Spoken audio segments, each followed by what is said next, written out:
consejero y orientador, una producción del hermano Germán Santos Monegro, escuchando al gran maestro. El mismo Dios es testigo.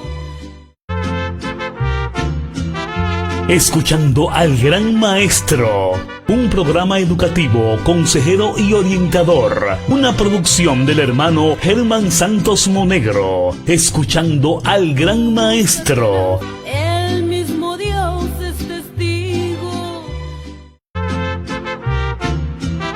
Escuchando al gran maestro, un programa educativo, consejero y orientador, una producción del hermano Germán Santos Monegro, escuchando al gran maestro. El mismo Dios es testigo. Escuchando al gran maestro, un programa educativo, consejero y orientador, una producción del hermano Germán Santos Monegro, escuchando al gran maestro. El mismo Dios es testigo. Escuchando al gran maestro, un programa educativo, consejero y orientador, una producción del hermano Germán Santos Monegro, escuchando al gran maestro. El mismo Dios es testigo. Escuchando al gran maestro, un programa educativo, consejero y orientador, una producción del hermano Germán Santos Monegro, escuchando al gran maestro. El mismo Dios es testigo. Escuchando al gran maestro, un programa educativo, consejero y orientador, una producción del hermano Germán Santos Monegro, escuchando al gran maestro. El mismo Dios es testigo. Escuchando al gran maestro, un programa educativo. Buenas tardes, amigos televidentes de toda la República Dominicana y el mundo. Ya está en el aire tu espacio favorito, escuchando al gran maestro, un programa educativo, consejero y orientador, un programa creado con el objetivo de que tú conozcas las verdades bíblicas de nuestro amado Señor y Salvador Jesucristo. Este espacio llega a ustedes con el objetivo de que se salven las almas, de que las familias puedan encontrar a Dios, de que encuentren la paz, de que aquellas familias que están destruidas puedan regenerarse y restaurarse, que solamente esto se puede lograr a través de las enseñanzas del gran maestro. Solo escuchando al gran maestro Jesucristo, el Hijo de Dios, las familias pueden ser restauradas y regeneradas. Este programa, el propósito nuestro es que tú conozcas la verdad. Jesucristo es el camino, la verdad y la vida. Es enseñarte quién es Jesucristo, el ser más maravilloso que ha pisado el globo terráqueo. Jesucristo vino en los primeros años, en el año 0 de nuestra era, y vino a traernos paz y vida en abundancia a todo aquel que lo recibe. Ese es el objetivo del programa Escuchando al Gran Maestro. Este programa llega no solo a la República Dominicana, sino también al mundo. Nosotros esperamos que cada amigo, que cada hermano que nos ve, tome en cuenta los consejos y las enseñanzas que se dan en este programa, que solamente son las enseñanzas de nuestro amado Señor y Salvador Jesucristo. Hoy tenemos un programa muy ameno, un programa que yo sé que será del agrado de todos nuestros amigos televidentes. Voy a leer la palabra que está relacionada con lo que vamos a hablar en el día de hoy. Vamos a leerla en Mateo capítulo 24, versículo 3 en adelante.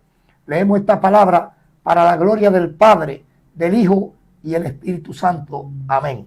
Y dice así: y estando él, Jesús, sentado en el monte de los olivos, los discípulos se le acercaron aparte diciendo: dinos cuándo serán estas cosas y qué señal habrá de tu venida y del fin del siglo. Respondiendo Jesús les dijo: mirad que nadie os engañe, porque vendrán muchos en mi nombre, diciendo yo soy el Cristo, y a muchos engañarán. Y oiréis de guerra y rumores de guerra. Mirad que no os turbéis, porque es necesario que todo esto acontezca, pero aún no es el fin. Porque se levantará nación contra nación y reino contra reino. Y habrá peste y hambre y terremotos en diferentes lugares. Y todo esto será principio de dolores. Entonces os entregarán a tribulación y os matarán. Y seréis aborrecidos de toda la gente por causa de mi nombre. Muchos tropezarán entonces y se entregarán unos a otros. Y unos a otros se aborrecerán. Y muchos falsos profetas se levantarán y engañarán a muchos. Y por haberse multiplicado la maldad, el amor de muchos se enfriará.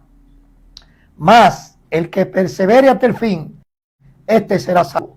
Y será predicado este evangelio del reino en todo el mundo, para testimonio a todas las naciones. Y entonces vendrá el fin. Por tanto, cuando veáis en el lugar santo la abominación desoladora de que habló el profeta Daniel, el que lee entienda. Entonces los que estén en Judea huyan a los montes, y el que esté en la azotea no descienda para tomar algo de su casa, y el que esté en el campo no vuelva atrás para tomar su capa.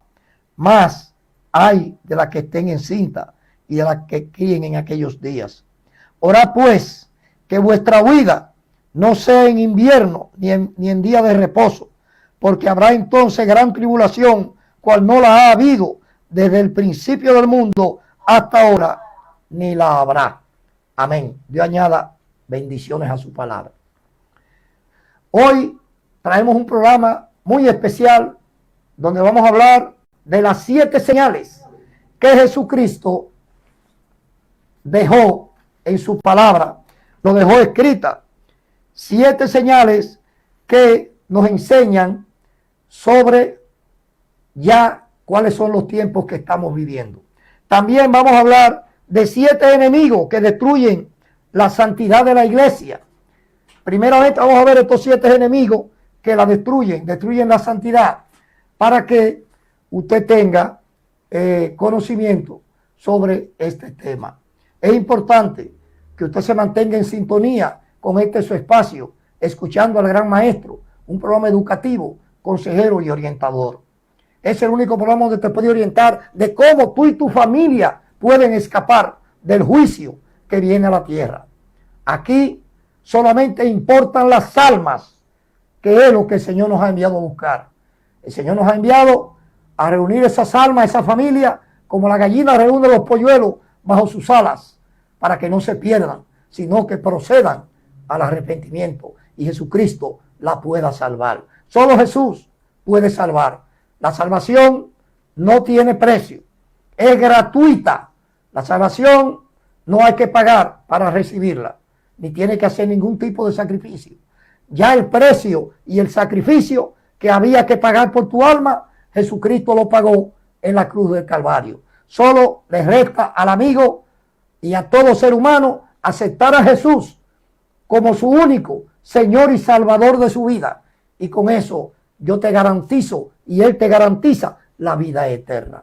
Así es que Dios te bendiga mucho, querido hermano, querido amigo, que esté en sintonía. Si algún amigo está enfermo, ahí están los teléfonos que puedes llamarnos al 809-493-6138.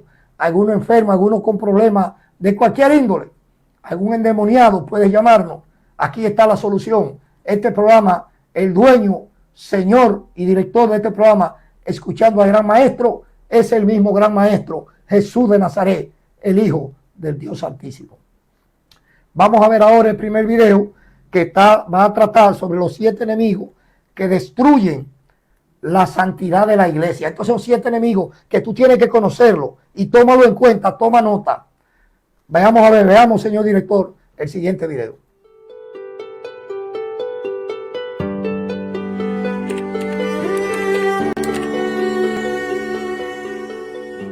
Seguid la paz con todos y la santidad, sin la cual nadie verá al Señor. Uno de los desafíos más grandes que enfrenta todo creyente es el llamado a vivir en santidad.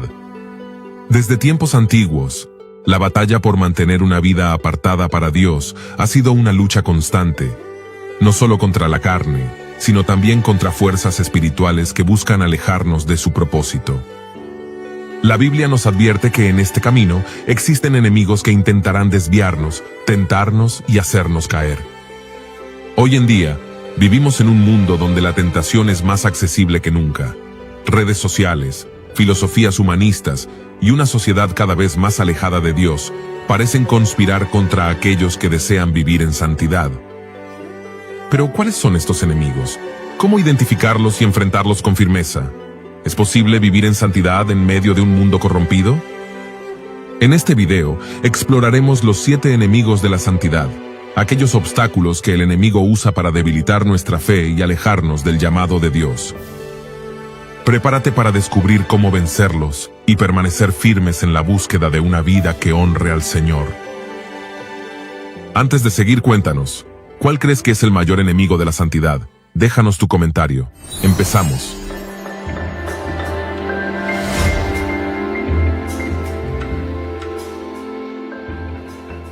Un tema central en la vida cristiana es la santidad del creyente, ya que ésta lo identifica y manifiesta la esencia de alguien que es un fiel discípulo de Jesús.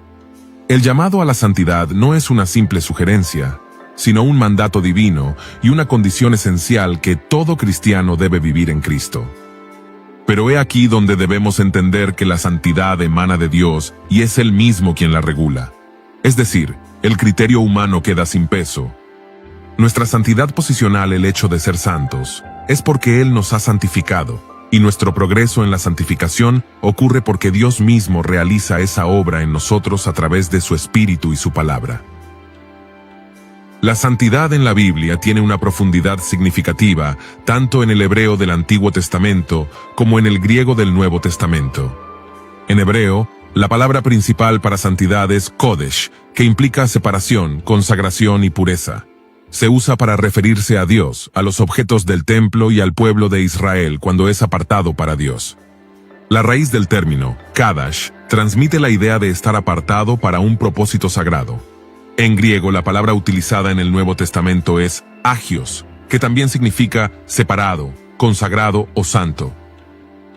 Esta palabra no solo se usa para referirse a Dios, sino también a los creyentes, quienes son llamados santos, agios, no por su mérito propio, sino porque han sido apartados por Dios para vivir en santidad.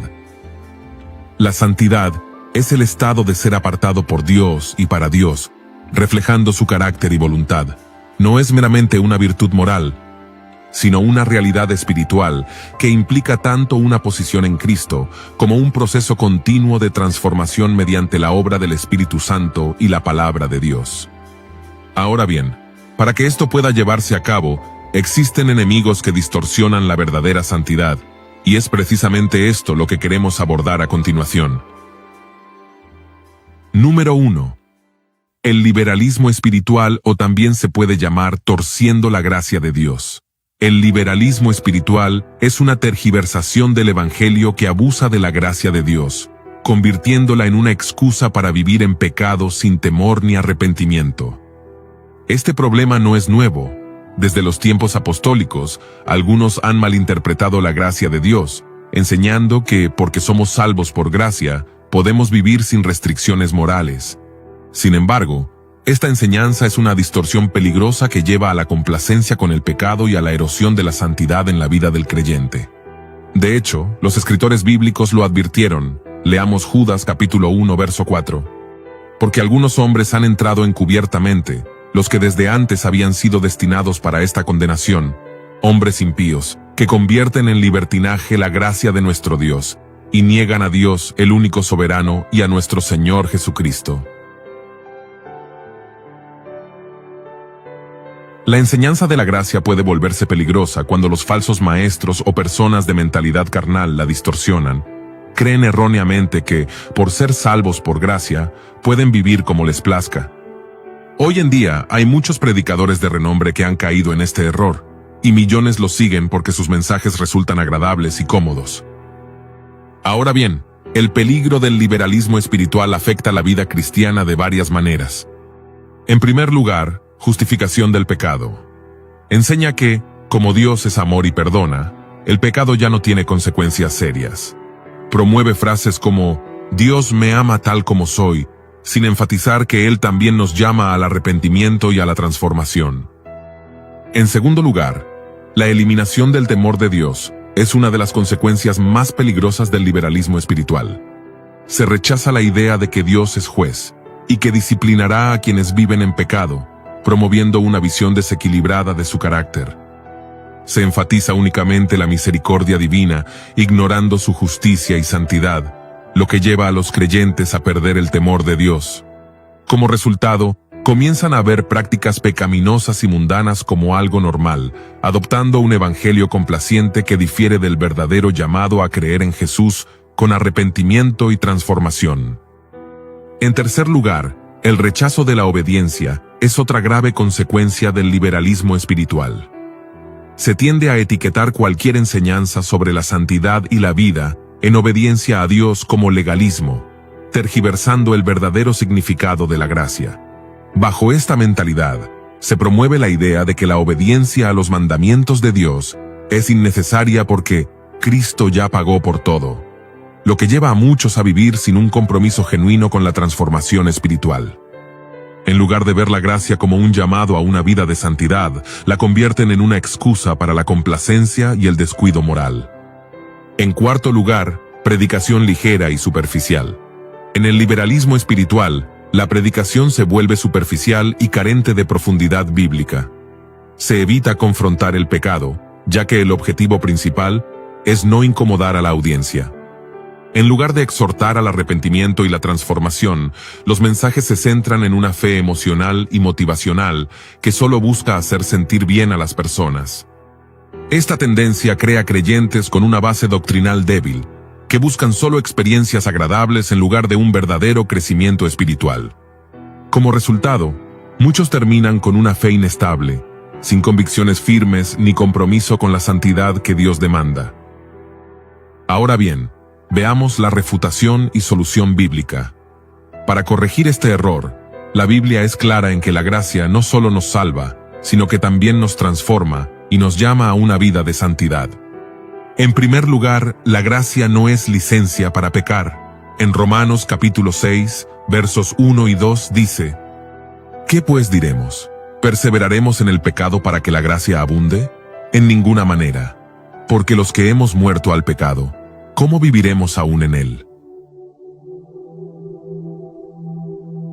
Pablo responde directamente a esta distorsión. La gracia no es una excusa para seguir en pecado, sino el poder para vencerlo. En segundo lugar, la gracia nos enseña a vivir en santidad.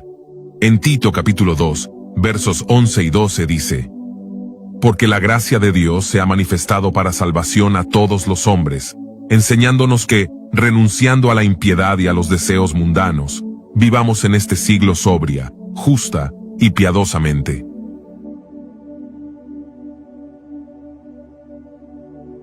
La gracia no solo nos perdona, sino que nos capacita para vivir una vida consagrada a Dios. En tercer lugar, el verdadero evangelio demanda arrepentimiento. El evangelio de Jesucristo no es simplemente un mensaje de amor y aceptación sin condiciones, sino un llamado claro al arrepentimiento y la transformación. Desde el inicio de su ministerio, Jesús proclamó, arrepentíos, porque el reino de los cielos se ha acercado. Este mismo mensaje fue central en la predicación de los apóstoles. El arrepentimiento no es solo sentir remordimiento o culpa por el pecado, sino un cambio genuino de mente y dirección, alejándose del pecado y volviéndose a Dios.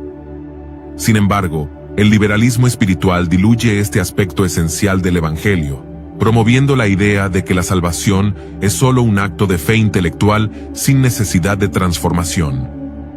Por lo tanto, el liberalismo espiritual es un engaño que pervierte la gracia y destruye el llamado a la santidad. La gracia no es una excusa para pecar, sino un poder que nos transforma. Un evangelio que elimina la santidad y la obediencia es una falsificación del verdadero mensaje de Cristo. La única manera de contrarrestar esta distorsión es regresar a la enseñanza bíblica. La gracia nos salva, pero también nos llama a una vida apartada para Dios. Número 2. El legalismo religioso o haciendo de la religión un peso. El legalismo es una desviación de la verdadera enseñanza bíblica sobre la santidad y la salvación. Se basa en la idea de que la obediencia a ciertas reglas y tradiciones puede hacernos aceptables delante de Dios. Aunque el deseo de vivir en santidad es correcto, el legalismo distorsiona este llamado al imponer cargas humanas en lugar de depender de la gracia de Dios. A continuación, se presentan los principales fundamentos en los que se apoya el legalismo religioso. En primer lugar, justicia basada en las obras. Los legalistas creen que la justicia proviene de cumplir ciertos mandamientos, tradiciones o normas. Creen que al hacer ciertas cosas o evitar otras, obtendrán el favor de Dios. Sin embargo, la Biblia enseña que la verdadera justicia proviene de Dios a través de la fe en Cristo, no por las obras de la ley. En segundo lugar, imposición de tradiciones humanas. Los fariseos en tiempos de Jesús agregaban muchas reglas adicionales a la ley de Dios, exigiendo a los demás que las cumplieran. Estas reglas humanas llegaban a tener más autoridad que la misma palabra de Dios. Jesús dejó claro que las tradiciones humanas no deben reemplazar los mandamientos de Dios. La santidad proviene de la transformación del corazón, no de seguir normas externas impuestas por hombres. En tercer lugar, enfoque en la apariencia externa. El legalismo enfatiza la apariencia externa, descuidando la transformación interna del corazón. Se enfoca en el comportamiento visible, como la vestimenta, el lenguaje o ciertas prácticas religiosas, sin preocuparse por la relación genuina con Dios. Apreciado oyente, la verdadera santidad puede ser tergiversada cuando se convierte en un conjunto de reglas externas que endurecen el corazón, llevando a las personas a ser inflexibles y carentes de misericordia. Esto da lugar a una fe basada en normas humanas, donde algunos llegan a sentirse superiores a los demás, olvidando que la verdadera santidad proviene de Dios y debe manifestarse en humildad y amor. Ahora bien, vemos el peligro del legalismo religioso. El legalismo es peligroso porque transforma la fe cristiana en una serie de reglas externas, eliminando la esencia del Evangelio, que es la gracia de Dios. En primer lugar, reemplaza la fe por reglas. En lugar de confiar en la obra del Espíritu Santo, los legalistas creen que su justicia proviene del cumplimiento estricto de normas humanas. En segundo lugar, crea cristianos hipócritas. La apariencia externa se convierte en la prioridad, mientras que el corazón permanece lejos de Dios. En tercer lugar, fomenta la arrogancia espiritual. Los legalistas creen que son más santos que los demás por seguir reglas externas, olvidando que la santidad es una obra de Dios en el corazón. En cuarto lugar, destruye la verdadera relación con Dios. En lugar de vivir por gracia, los legalistas viven en una constante presión de cumplir normas sin experimentar la alegría del Evangelio. Por último, causa opresión y desaliento. Muchos creyentes terminan sintiéndose frustrados porque, por más que intentan, nunca logran ser lo suficientemente buenos según los estándares humanos impuestos. Ahora bien, veamos la solución bíblica. Para evitar caer en el legalismo, es fundamental recordar que la santidad es el fruto del Espíritu Santo en la vida del creyente, no el resultado de normas impuestas por hombres. La verdadera santidad produce amor, un corazón que ama a Dios y a los demás genuinamente. Gozo y paz, la seguridad de que en Cristo somos aceptados, sin la carga de intentar ganar el favor de Dios por obras. Transformación interna. La santidad genuina no es una lista de reglas, sino un cambio real en el carácter y el corazón. Dios nos llama a vivir en santidad, pero esta santidad no es el resultado de seguir reglas impuestas por hombres, sino de la obra transformadora del Espíritu Santo en nosotros. Número 3. La moralidad humana o la santidad sin Dios. En Isaías capítulo 64, verso 6 declara: Si bien todos nosotros somos como suciedad, y todas nuestras justicias como trapo de inmundicia, y caímos todos nosotros como la hoja, y nuestras maldades nos llevaron como viento. Este pasaje muestra que, aunque el hombre intente vivir de manera moralmente correcta, su justicia sigue siendo insuficiente delante de Dios. La moralidad humana, sin la regeneración espiritual, no puede alcanzar la santidad genuina, porque está manchada por la naturaleza pecaminosa. Uno de los errores más comunes es pensar que ser una buena persona equivale a ser santo. Muchas filosofías y religiones promueven la idea de que la moralidad es suficiente para agradar a Dios. Sin embargo, la Biblia enseña que la santidad es algo más profundo. No se trata solo de buenas acciones, sino de una transformación interior por medio del Espíritu Santo. Ahora bien, el peligro de esta mentalidad es doble. En primer lugar, autocomplacencia espiritual. Las personas creen que, por ser amables, solidarias o vivir bajo principios éticos, ya están bien con Dios, sin necesidad de arrepentimiento ni fe en Cristo. En segundo lugar, rechazo del Evangelio.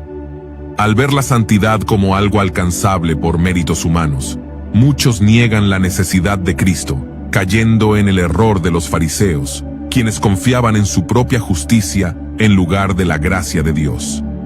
En tercer lugar, medir la espiritualidad por la moralidad. Muchas iglesias han caído en el error de equiparar la espiritualidad con la mera moralidad externa. Han enfatizado valores como el respeto al cónyuge, la amabilidad con los demás y el buen comportamiento en la sociedad como si eso fuera la esencia de la santidad.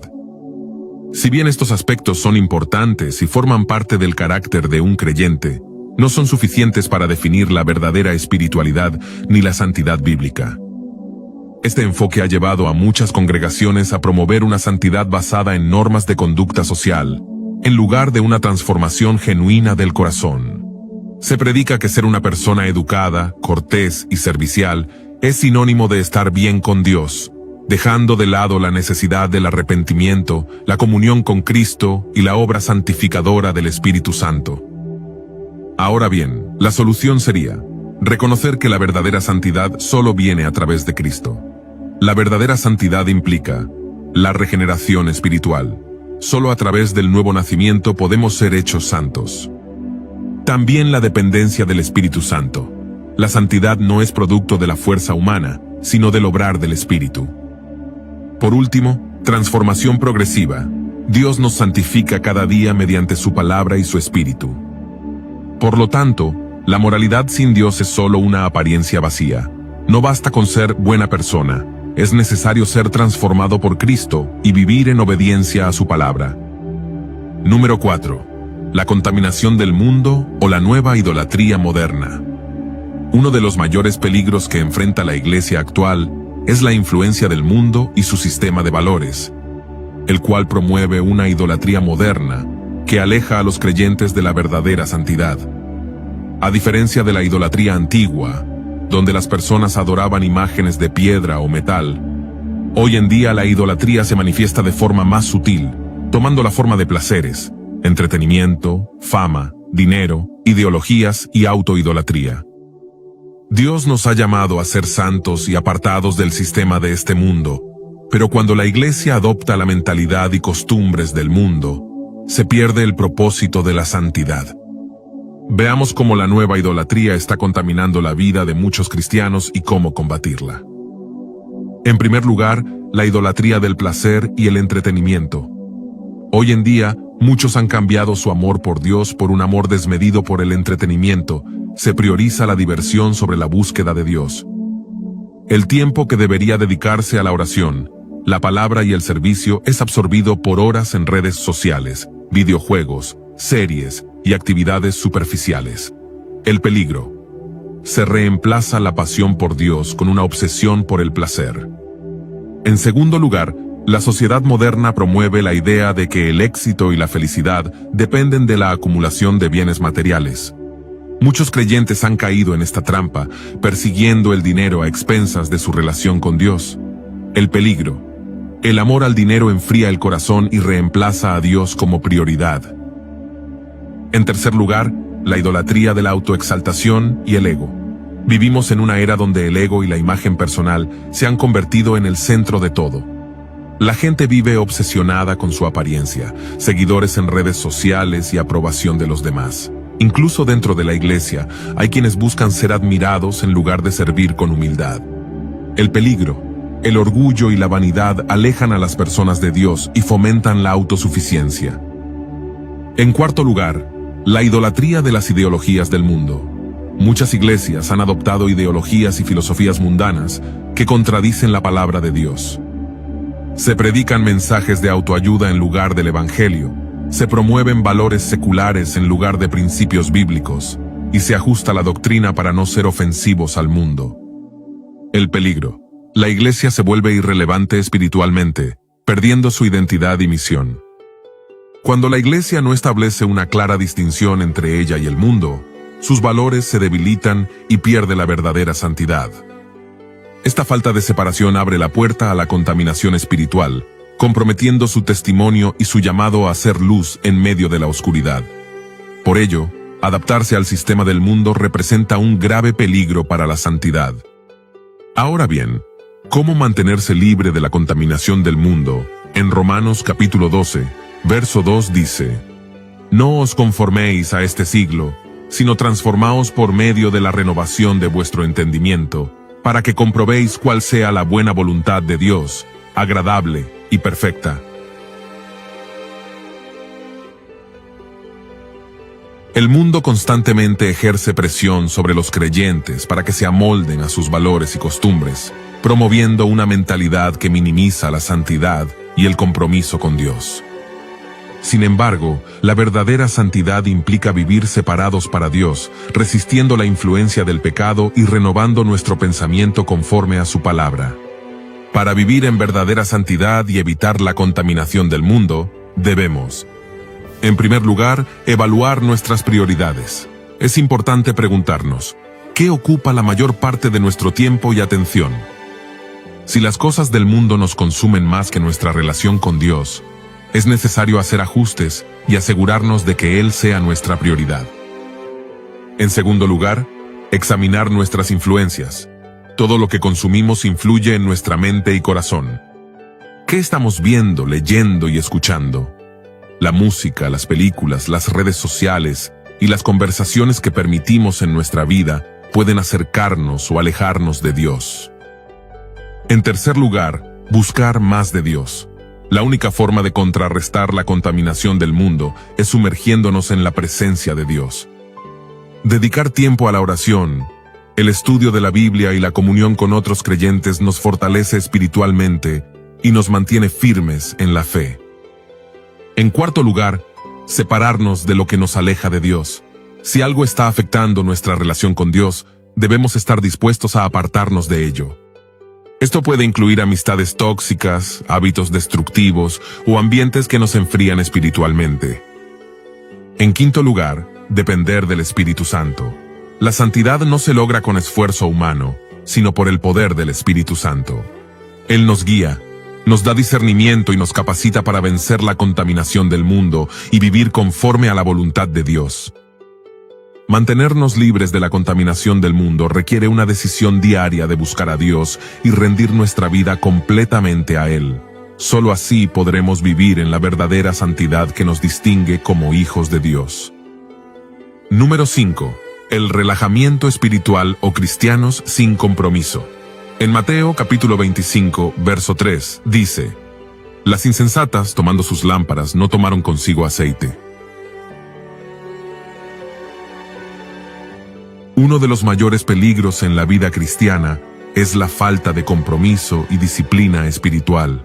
Cuando los creyentes se vuelven indiferentes, su vida espiritual entra en un estado de letargo, donde dejan de buscar fervientemente a Dios y terminan acomodándose a un cristianismo superficial.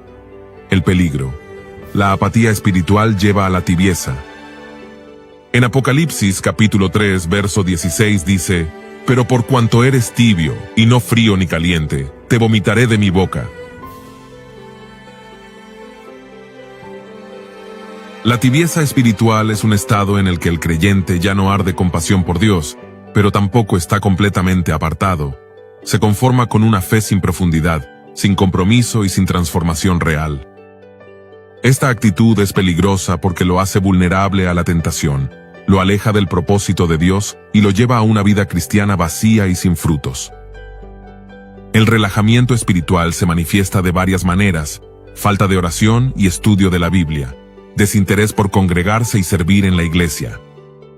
indiferencia hacia el pecado y la santidad, un estilo de vida donde Dios ya no es la prioridad, preferencia por la comodidad en lugar del sacrificio y la obediencia. En la parábola de las 10 vírgenes, Jesús advirtió sobre la importancia de estar preparados. Las 5 vírgenes insensatas se quedaron sin aceite, símbolo del Espíritu Santo, y cuando llegó el esposo, no estaban listas para entrar en el banquete. Esto representa a aquellos cristianos que descuidan su relación con Dios y cuando llega el momento decisivo, descubren que su fe no era firme ni genuina. Ahora bien, veamos la solución: mantenerse lleno del Espíritu Santo. Para evitar el relajamiento espiritual, es necesario mantenerse constantemente en la presencia de Dios y ser llenos del Espíritu Santo. Esto no sucede de manera automática, sino que requiere disciplina y entrega diaria. ¿Y cómo vencer el relajamiento espiritual?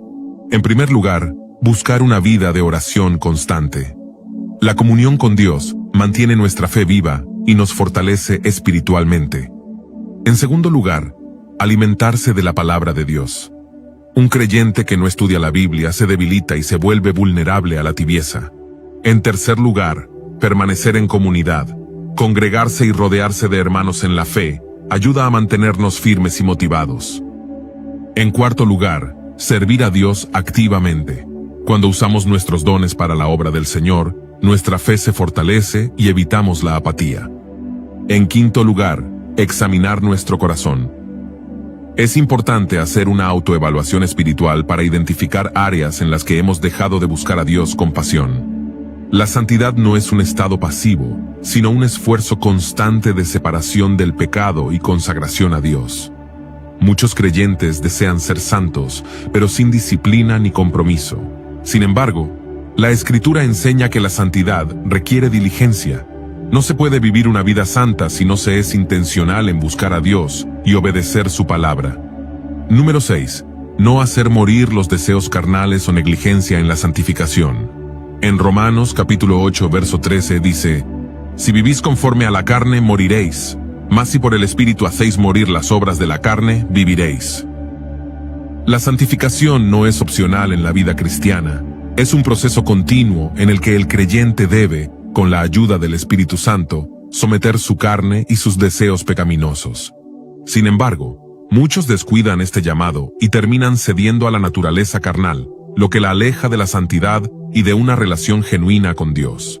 El peligro: si no se lucha contra la carne, se terminará cediendo al pecado. En Gálatas capítulo 5, verso 17 dice: Porque el deseo de la carne es contra el espíritu, y el del espíritu es contra la carne, y estos se oponen entre sí, para que no hagáis lo que quisierais.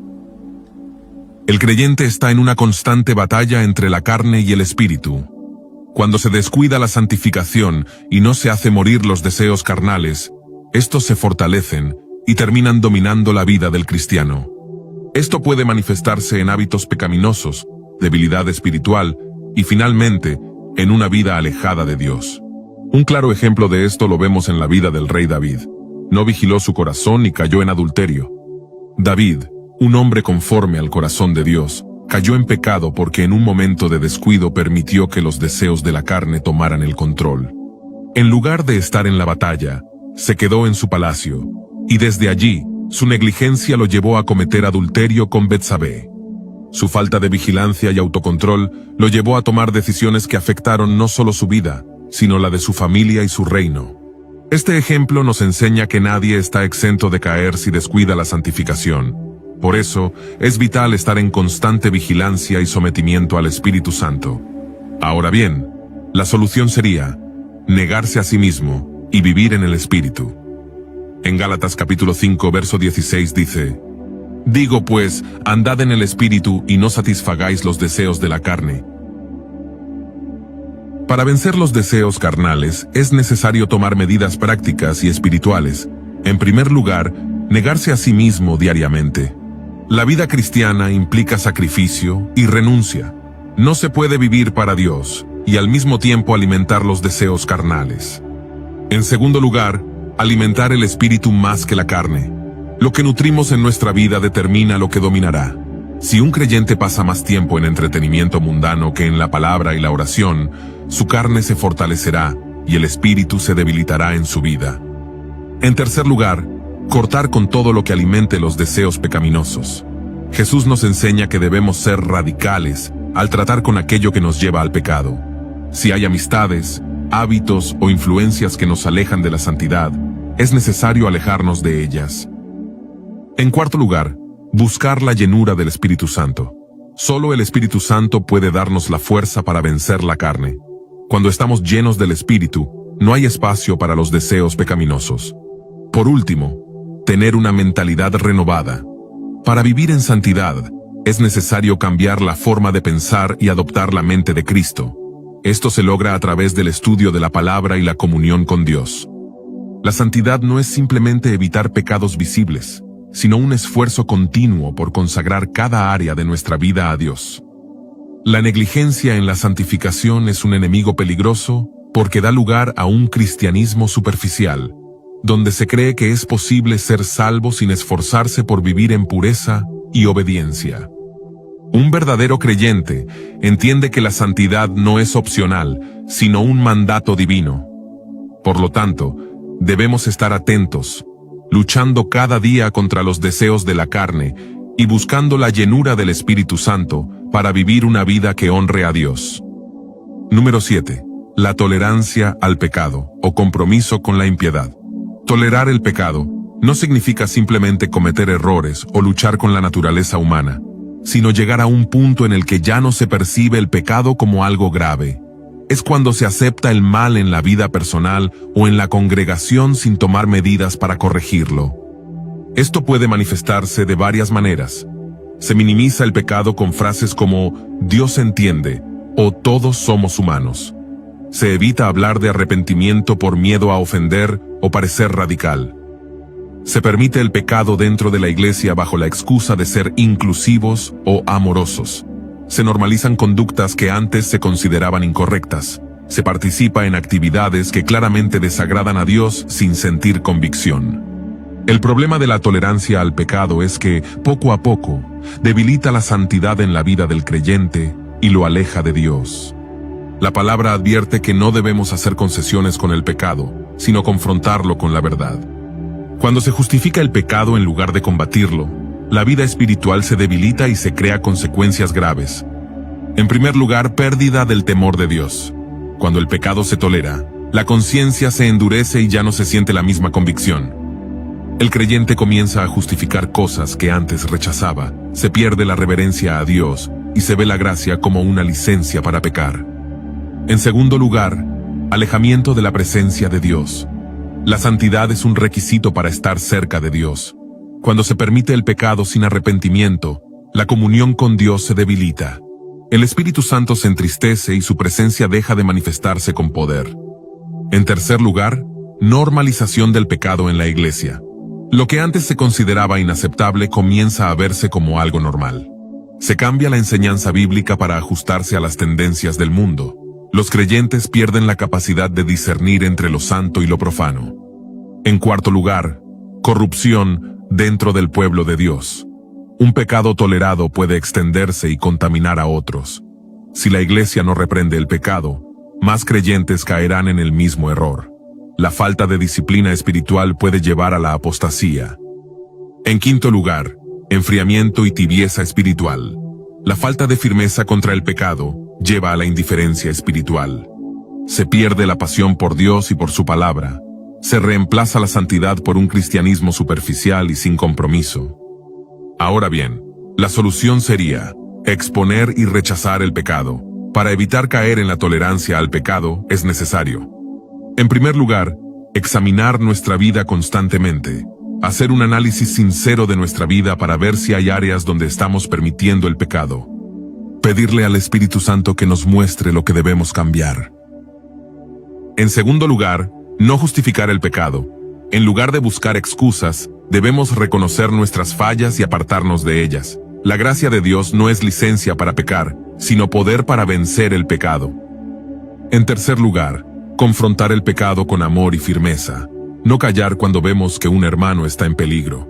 Hablar la verdad con amor, pero sin comprometer los principios bíblicos. La palabra de Dios nos ayuda a discernir entre lo santo y lo profano. Cuanto más llenos estemos de la Escritura, menos espacio habrá para el pecado. Tolerar el pecado es uno de los mayores enemigos de la santidad. No solo nos aleja de Dios, sino que también debilita la Iglesia y apaga el poder del Espíritu Santo en nuestras vidas. No podemos ser santos si no somos diligentes en rechazar el pecado. La santidad requiere un esfuerzo constante, una vida de arrepentimiento y una búsqueda genuina de Dios. No se trata de perfección, sino de una actitud de entrega total a Cristo. Un creyente comprometido con la santidad no puede tolerar lo que Dios aborrece. Querido oyente, permíteme hacerte una pregunta sincera. ¿Estás viviendo una santidad genuina o una apariencia de santidad? Examina tu vida espiritual y pregúntate, ¿qué cosas están ocupando el lugar de Dios en tu corazón? ¿Qué necesitas dejar para consagrarte verdaderamente a Él? No permitas que nada te aleje de la presencia de Dios. Antes de concluir, tomemos un momento para hacer la siguiente oración. Señor Dios Todopoderoso, vengo ante ti con un corazón humillado, reconociendo mi necesidad de tu gracia y tu santidad en mi vida.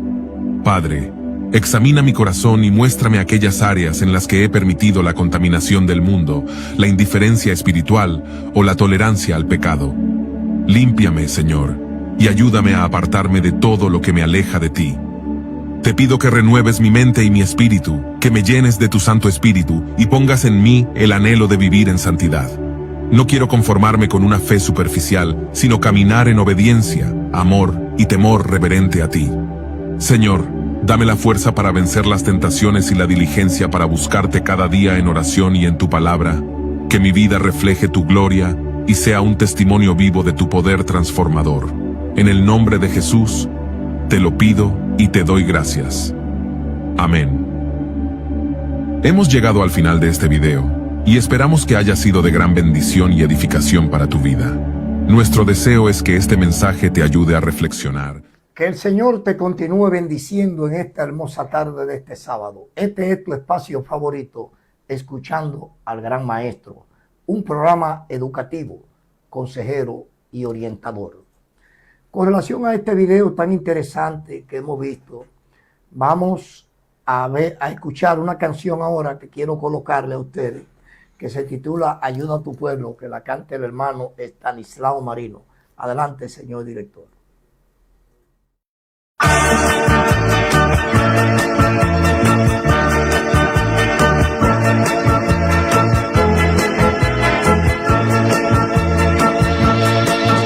Dime, Señor, ¿por qué hoy no se ven lo que dijiste, que en este tiempo la gloria sería mayor? Tu pueblo anhela ver las maravillas de Jesús, pero he convertido el Evangelio en otra religión, Señor. Ellos son muy pocas las iglesias donde se siente bendición, porque están llenas de pecado, hombres corruptos sin amor.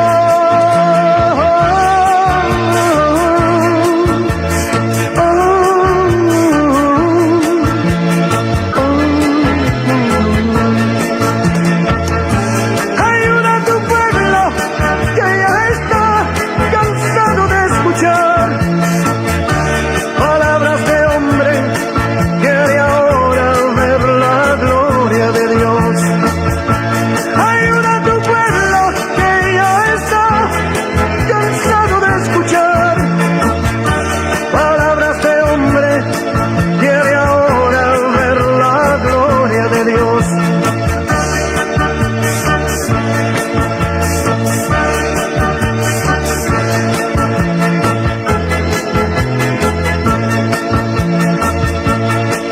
Mira, Señor, qué tiempo de dolor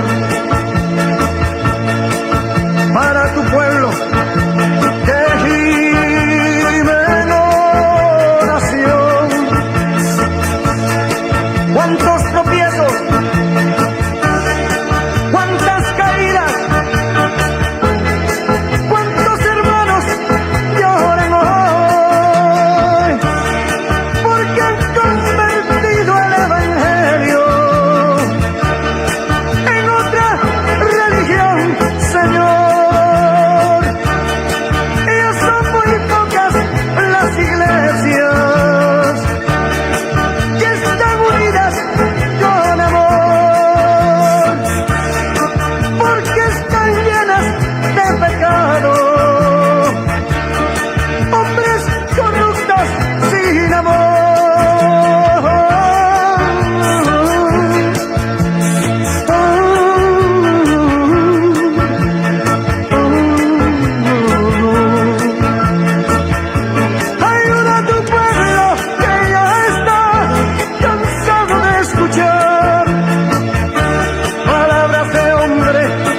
Amén. Bendito sea el nombre de nuestro amado Señor y Salvador Jesucristo.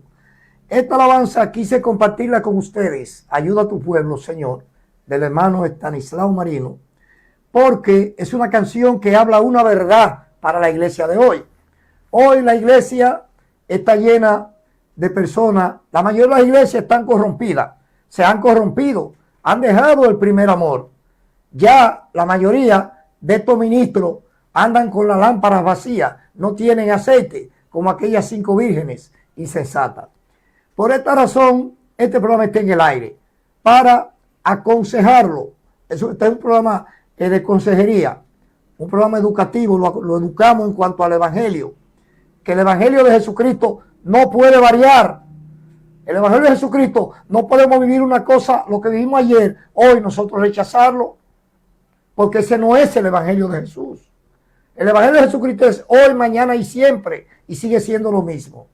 Fíjense que con relación a este video que acabamos de ver, el comentario sobre estos temas, fíjense cómo la iglesia hoy está llena de recasamiento, de hombres y mujeres que se han recasado. Esto como consecuencia traerá naturalmente el juicio de Dios.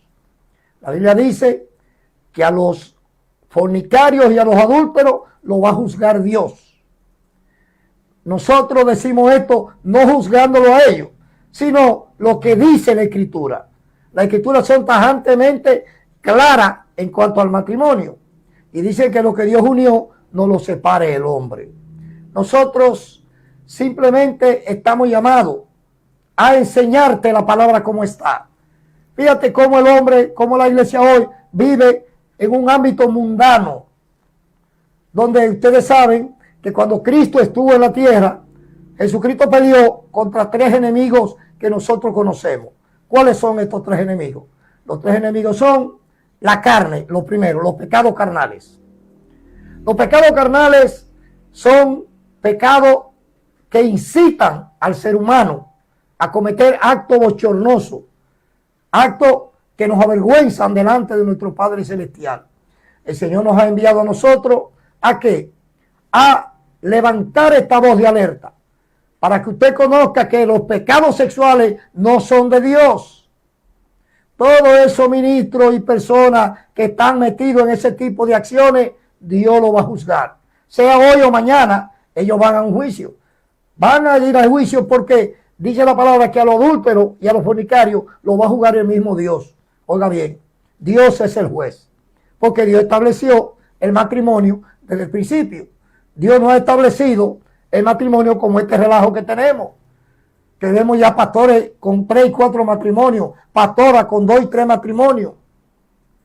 Ninguna de esa gente que están predicando han llegado de parte de Dios. Es lo que les voy a decir. Lo primero es lo siguiente. Si usted estudia las Escrituras desde el Antiguo y el Nuevo Testamento, Dios escogió hombres que Dios los corrigió. Eran del mundo, pero el Señor los sacó del mundo. Cuando Él oró por sus apóstoles, por Pedro y el equipo que iba a quedar en la tierra después que el Señor ascendió a los cielos, le dijo al Padre: gracias, Señor, no te pido que los quites del mundo, todo lo contrario, tú lo sacaste del mundo y me lo entregaste a mí. Por esto es que todas esas acciones mundanas que usted está viendo en esas iglesias no vienen de parte de Dios. Esa gente hace tiempo que se alejaron del verdadero camino que es Jesús. Jesucristo dijo: yo soy el camino, soy la verdad y soy la vida. Estas razones son más que suficientes para que usted tome en cuenta que usted que está en esa iglesia y está viendo todo esto y usted no encuentra qué hacer y tiene dudas, fájese a orar en su casa. Pídale a Dios que le dirija, que Dios, y ore a Dios por la situación, porque imagínense, una iglesia que cae en este tipo de acciones pecaminosas, condenada por Dios en su palabra, en toda su palabra, desde Génesis hasta Apocalipsis, Dios condena el pecado. Entonces, hoy la mayoría de las iglesias están abarrotadas de mundanalidades, de pecados y carnalidades. Vemos ahí una cantidad de mujeres, dique pastora, enseñando todo lo que Dios le dio. Usted no puede decirme a mí que eso es de Dios, porque la Escritura dice claramente, claro lo dicen, que los carnales no heredan el reino de Dios. ¿Quiénes son los carnales? Aquellos que incitan al apetito sexual, a los apetitos sexuales, cuando son mujeres a los hombres y cuando son hombres a las mujeres. Estas son razones más que suficientes para que el que quiera se salve en estos días. No importa que tú hayas cometido cualquier desliz de esto, tienes que arrepentirte. Por eso es que en este programa tenemos la verdad, porque tenemos a Cristo Jesús como director de este espacio, escuchando al gran maestro que es nuestro Señor Jesucristo. Es importante que haya arrepentimiento. Si no hay arrepentimiento, no hay perdón de pecado. Y si el pecado no se perdona, hay una condenación eterna. Hay un infierno completo y un lago de fuego que espera a aquellos no arrepentidos. ¿Para quién es el infierno y el lago de fuego? ¿Para quién es la condenación? ¿Para quién es el ay? Dijo el Señor. Es para aquellos que no aceptan el arrepentimiento y que han creado un sistema de vida en las iglesias para ellos enseñar lo que ellos creen que es bueno. O sea, han cambiado el mandamiento de Dios por sus obras, por lo que ellos creen que es bueno. Entonces, fíjense cómo vimos ya en este primer video, que no basta con ser bueno. Ser bueno no es ser santo. La santidad es la obediencia a Dios, a su palabra. Nosotros meternos con Dios, y sabemos que todos nosotros tenemos problemas porque estamos en guerra, que estamos. Hay una guerra, además de que hay guerra física, hay guerras espirituales. La guerra espiritual la estamos peleando, pero sabemos que el Cristo que tenemos es nuestra alma secreta, el alma que nos libra de todo mal y destruye a todos nuestros enemigos que nos rodean. No hay enemigo que pueda ponerse de pie cuando nosotros decidimos avanzar en el nombre de Jesús.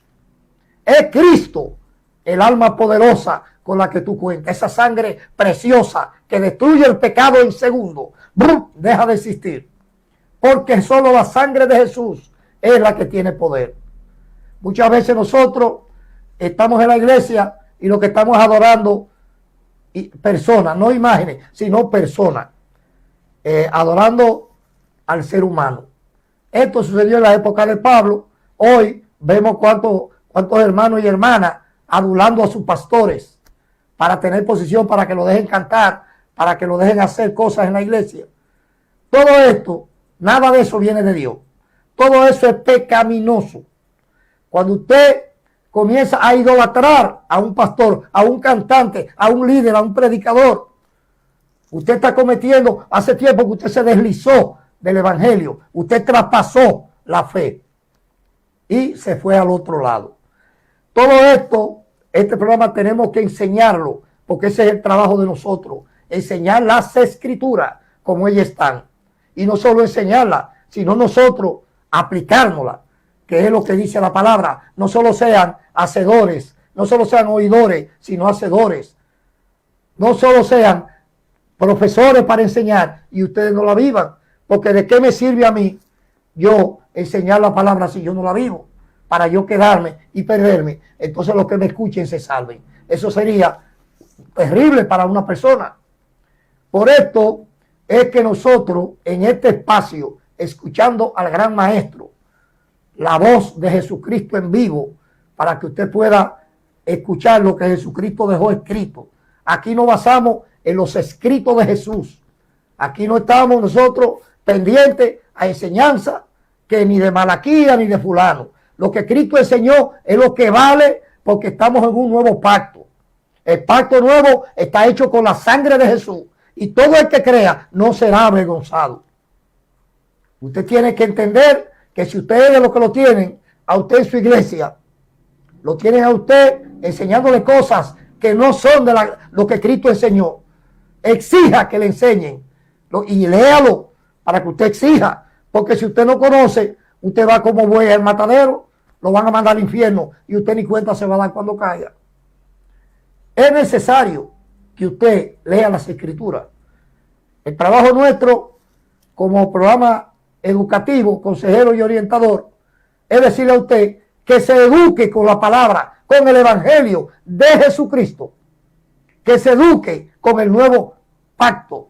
Hay un nuevo pacto establecido entre Dios y los hombres, hecho con la sangre del Cordero, la sangre de Jesús, que ya Jesús es rey. Ya no es que lo van a rey, lo van a coronar. Jesús está coronado ya. Jesús es rey ahora mismo. Cuando Él venga, Él viene a buscarnos y dice que tiene hasta corona para nosotros, para Él colocarnos en su reino, para que gobernemos con Él. ¿A gobernar qué vamos? Bueno, cuando Cristo venga en su segunda venida, porque déjeme decirle que hay gente que confunden el rapto o el arrebatamiento con la segunda venida. Estas son dos cosas muy diferentes. El rapto de la iglesia es a buscarnos a nosotros. La segunda venida viene a destruir a nuestros enemigos. ¿A quiénes? Al anticristo, al falso profeta y a Satanás. Satanás será atado por 1000 años y estos personajes van a ser lanzados al lago de fuego. Los primeros visitantes que van al lago de fuego son el falso profeta y el anticristo. Lo primero. Entonces aquí Cristo viene a establecer lo que es el gobierno de 1000 años para que nosotros reinemos con Él. Vamos a ser coronados con Jesús. Vamos a estar con Cristo. Él lo dijo, Él nos lo dijo en su palabra. Y todo lo que dijo es real. Aunque a usted le parezca, mire, que es algo imposible, créalo. Créale a Jesús. Jesús es el único ser que todo lo que dijo es como Él lo dijo.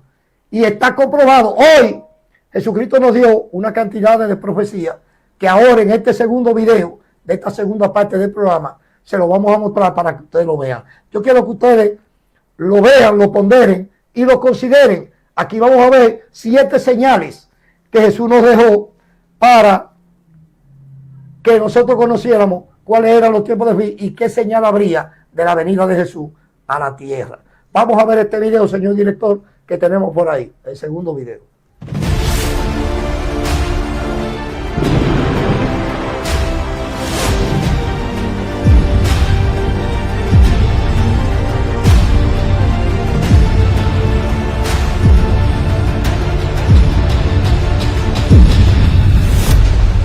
Siete profecías de Jesús se están cumpliendo ante nuestros ojos, y muchos las están ignorando. Desde las guerras y rumores de guerras que sacuden a las naciones, el aumento de terremotos en distintos lugares, la proliferación de falsos cristos y falsos profetas, el enfriamiento del amor y la creciente confusión espiritual, todo indica que las palabras de Jesús ya no pertenecen solo al futuro, están sucediendo ahora. Ante este escenario surge una pregunta que no podemos ignorar. ¿Son estas señales la evidencia de que Jesús viene pronto? Amados hermanos y hermanas, en este video analizaremos cada una de estas profecías y veremos cómo se están cumpliendo delante de nosotros, confirmando que el mundo avanza hacia un momento decisivo en la historia. Te invito a quedarte hasta el final, porque la última profecía se está cumpliendo con una claridad alarmante, y muy pocos están prestando atención. Antes de continuar, coméntanos, ¿crees tú que estamos viviendo los tiempos finales anunciados por Jesús? Déjanos tu comentario, es muy importante para nosotros. Empezamos.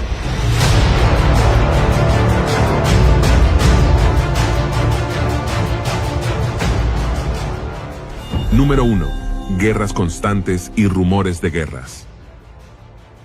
A lo largo de los evangelios sinópticos, Jesús advierte a sus discípulos acerca de una serie de señales que precederán al fin de los tiempos, entre las cuales se encuentran guerras y rumores de guerras.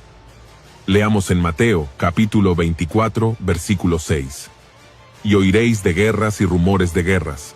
Mirad que no os turbéis, porque es necesario que todo esto acontezca, pero aún no es el fin. Estas palabras de Jesús son inquietantes y a la vez esclarecedoras. Revelan la inevitabilidad de los conflictos como parte de un escenario previo a un tiempo de aflicción y juicio. No se presentan como accidentes aislados de la historia, sino como señales que marcan el desarrollo de los acontecimientos finales. La referencia a las guerras y a los rumores de guerras sugiere un estado constante de tensión, conflicto y agitación en el mundo.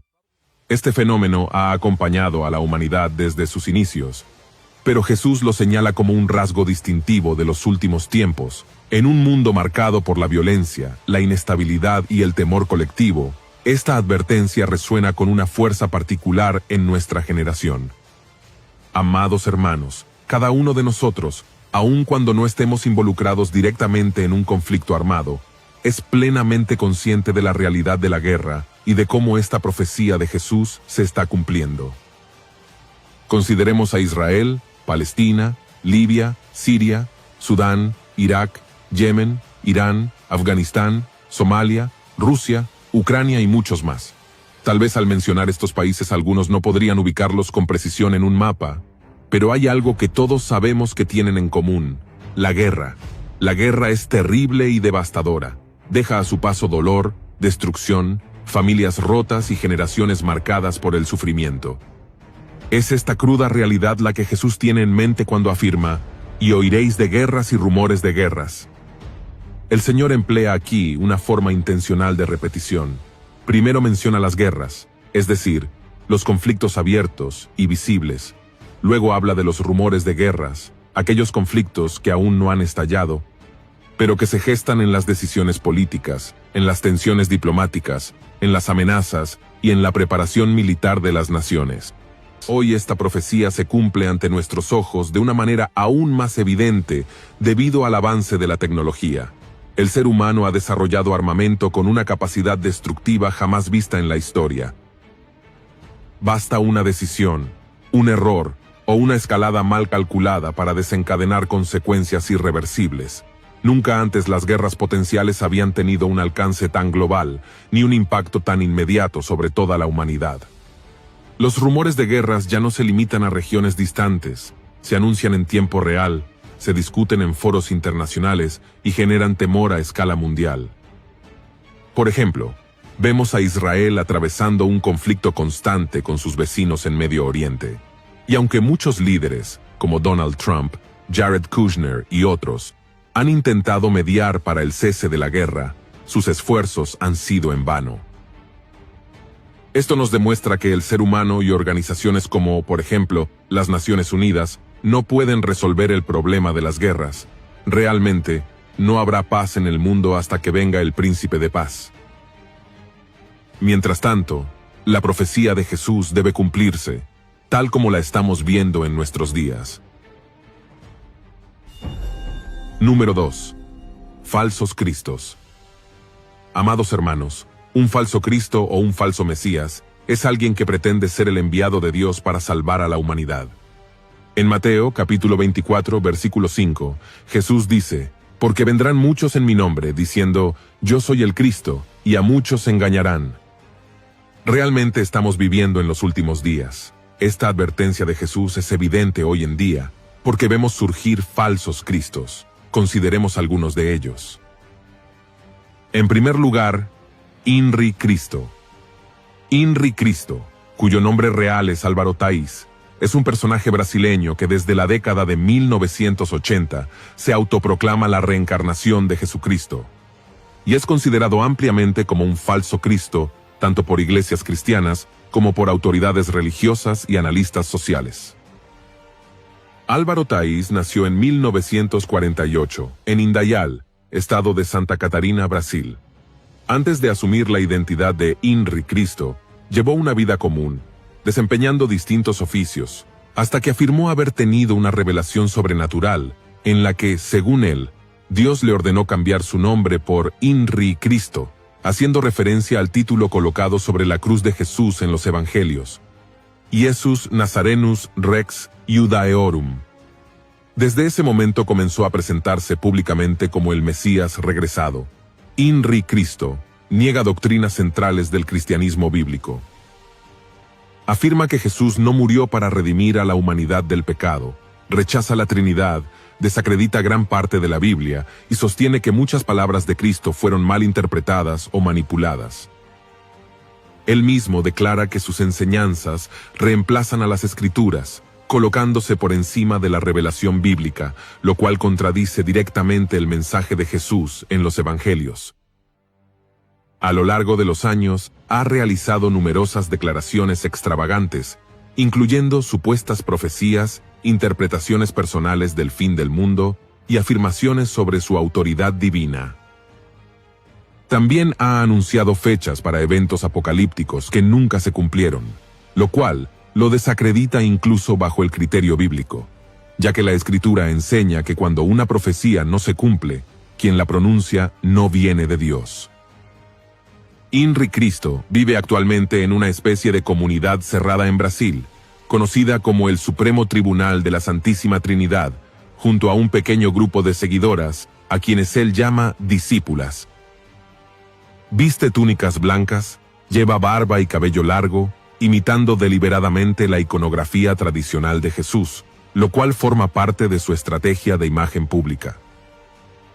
En segundo lugar, Alan John Miller. Miller, quien vive en Australia, es un ex testigo de Jehová y líder del movimiento conocido como la Verdad Divina. Afirma ser Jesucristo reencarnado y dice difundir mensajes que él denomina la Verdad Divina.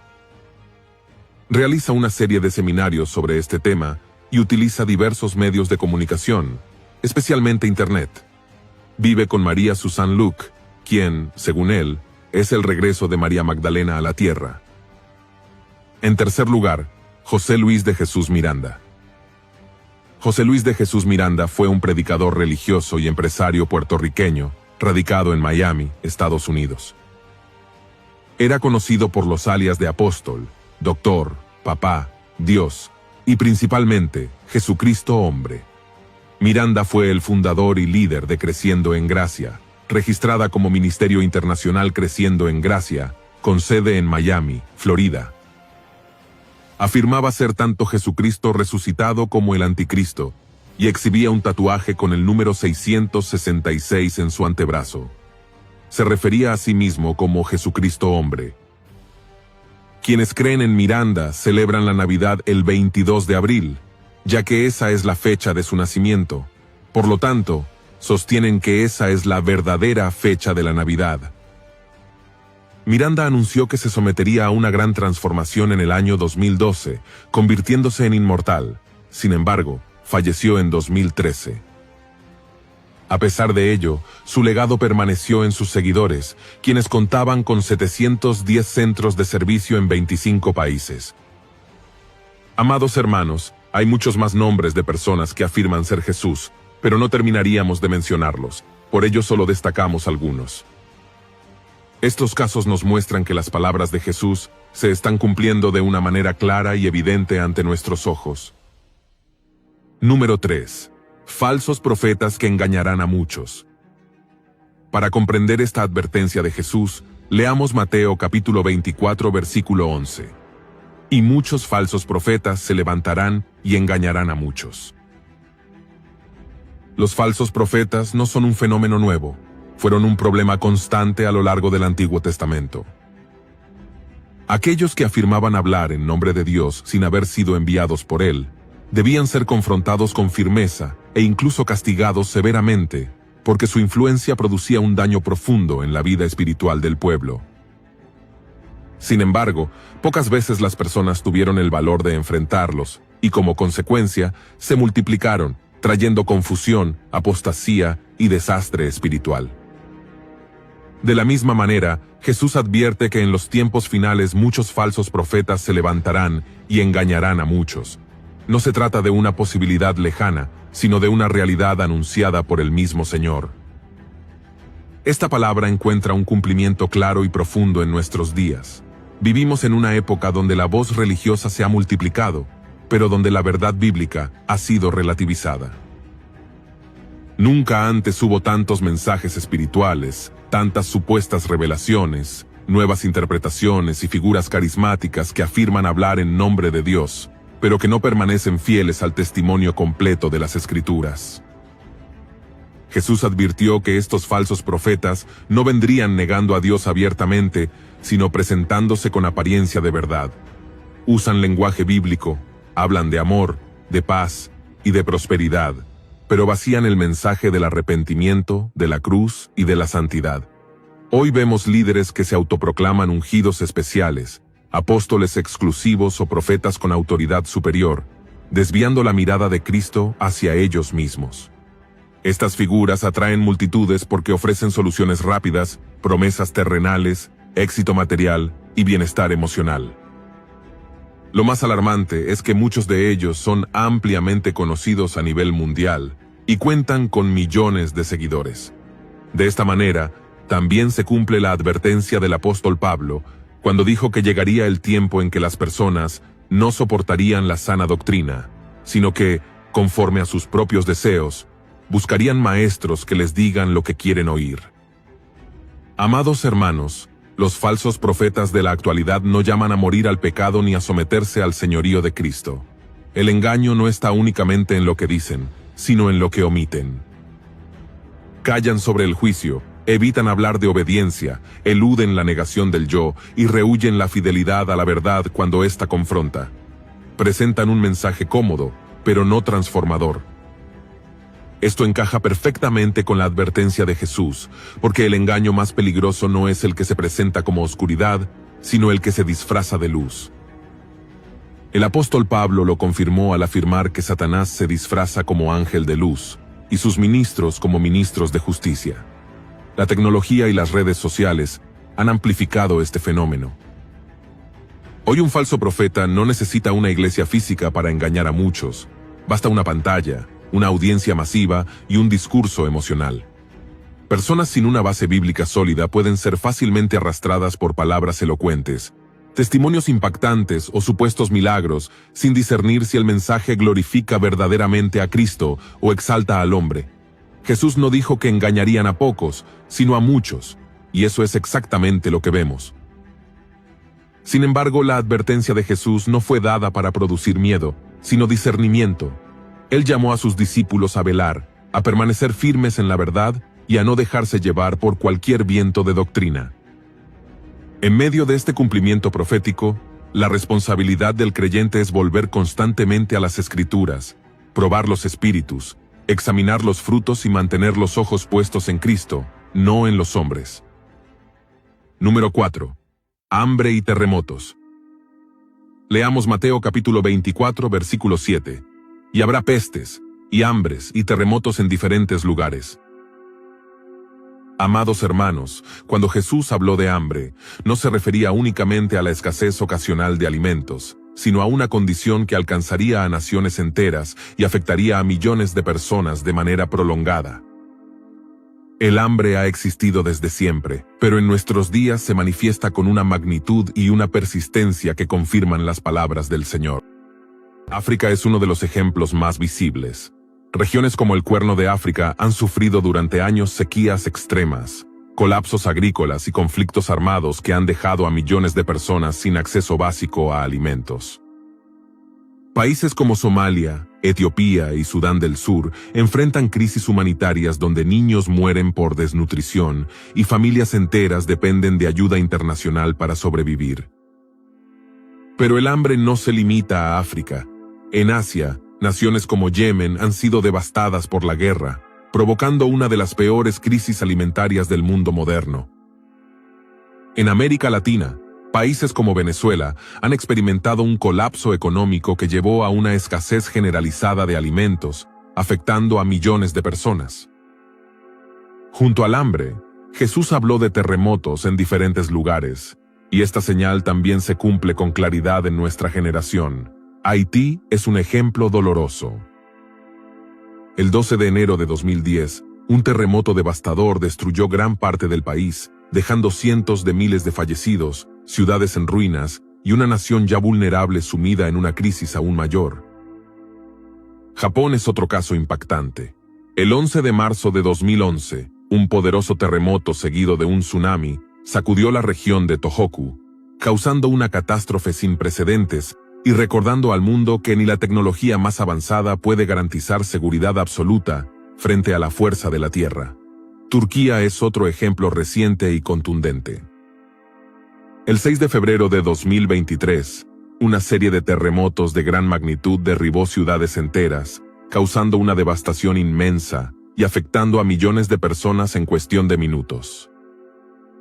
También podemos mencionar terremotos en Chile, México, Indonesia y otras regiones del mundo, donde poblaciones completas han visto cómo su vida cambia radicalmente en un instante.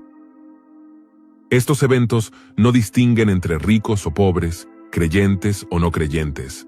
Sacuden a la humanidad entera y revelan cuán frágil es todo aquello en lo que el hombre confía.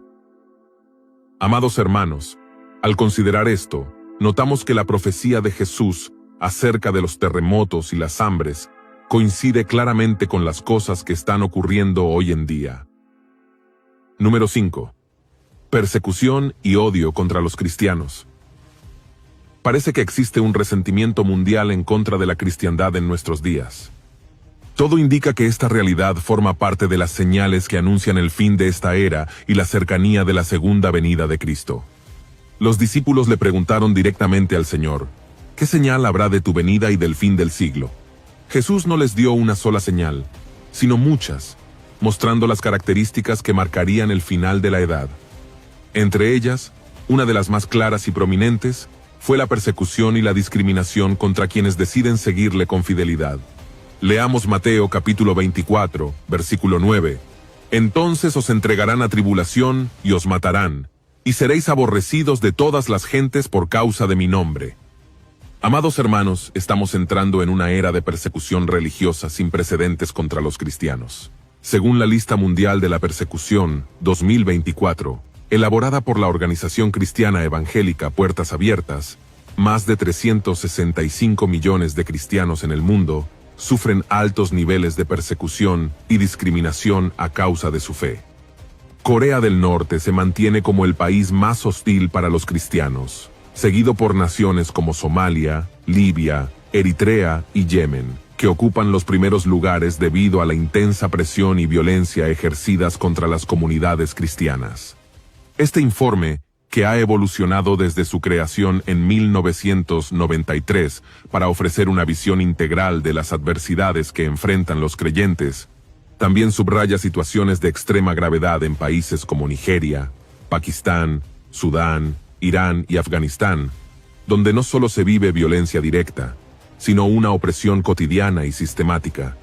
Además, las dictaduras comunistas en América Latina se han vuelto cada vez más hostiles hacia el cristianismo. Nicaragua no es una excepción. El país ha escalado hasta 20 posiciones en la lista mundial de la persecución 2024, evidenciando cómo la represión contra la libertad religiosa por parte del gobierno de Ortega se ha vuelto más abierta y explícita. Sin embargo, la persecución no siempre se manifiesta de manera violenta. En otras naciones, especialmente en Occidente, el odio hacia los cristianos adopta formas más sutiles, pero igualmente reales. La fe bíblica es ridiculizada, marginada y presentada como intolerante o retrógrada. Quienes defienden los valores del Evangelio son señalados, censurados o presionados a guardar silencio. Se intenta excluir la voz cristiana del espacio público y se promueve una cultura donde la verdad bíblica es rechazada porque confronta el pecado y llama al arrepentimiento. Jesús advirtió que este odio tendría una causa clara: su nombre. No se trata simplemente del rechazo a una religión, sino del rechazo a la autoridad de Cristo y a su verdad. Esta advertencia no fue dada para desanimar a la iglesia, sino para prepararla. El creyente no debe sorprenderse por el odio del mundo, porque Jesús mismo fue rechazado antes que nosotros.